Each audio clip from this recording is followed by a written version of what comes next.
একে অপরূপ রূপে মা তোমার হেরিনু পল্লী জননী। সুপ্রিয় সম্মানিত দর্শক, চিরন্তর বাংলার রূপ দেখাইতাম আইলাম আপনারা একটুক। এই জায়গাত শত বৎসরের গাছ সকল আছে, খুব সুন্দর একটা রাস্তা, মাটির রাস্তা। এই জায়গাটা নাম হইল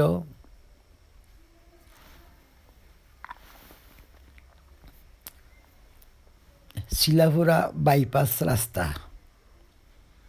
এই রাস্তা বাই দেখে শিলাপুরা আইটা রৌয়া বিলের খান্দি তো দুঃখও ফারও দেখা যায়, গ্রামগঞ্জ আছে। ও দূরলি পৌরসভা রৌয়ার খান্দি শত বৎসরের গাছ দেখাইছিলাম আপনার একটা। ও খান্দি তো ও সাইটে দিয়ে গাছটা। আর এই রোডটা খুব সুন্দর একটা রোড।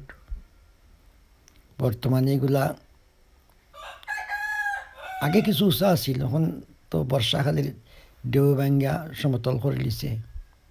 খুব সুন্দর একটা এরিয়াও, আর পুরাতন গাছ হল দেখতে খুব ভালো লাগে। আপনারা একটু শেয়ার করাম পুরাতন গাছ হল এগুলো আমরা বয়স হওয়ার বুঝদার হওয়ার পর থেকে এইভাবেই দেখতেছি গাছগুলা। একদিকে নলোয়ার হাওয়ার, একদিকে মইয়ার হাওয়ার মধ্যে রাস্তা। এই রাস্তা বাইরে শিলাপুরা, বাউধরন, হল্লিকুনা, রানীগঞ্জ, দিরাই সব জায়গায় যাওয়া যায়। তো ভবিষ্যতে এই রাস্তাটাও বাইপাস রাস্তা আশা করি উঁচু হইব, ফাঁক হইব, সুন্দর হইব। এরিয়াটা সুন্দর, খুব ভালো লাগে। তো বারবার ওই এরিয়া তাই আপনারা ভিডিও দেখাই। তো সুন্দর একটা এরিয়া। তো এই জায়গাটা পড়ছে জগন্নাথপুর, সুনামগঞ্জ ডিস্ট্রিক্ট। এরপরে কিছু পানি রয়ে গেছে, এগুলো বুড়ো ক্ষেত। এই সাইডে তো চর হয়ে গেছে, আর এই সাইড কিছুটা আছে তুরা বুড়ো ক্ষেত করা যাইব। আর ওই একটা নলেটা চার হয়ে যায়। আর পুরাতন গাছগুলো দেখাই যায়, এগুলা হিজল গাছ।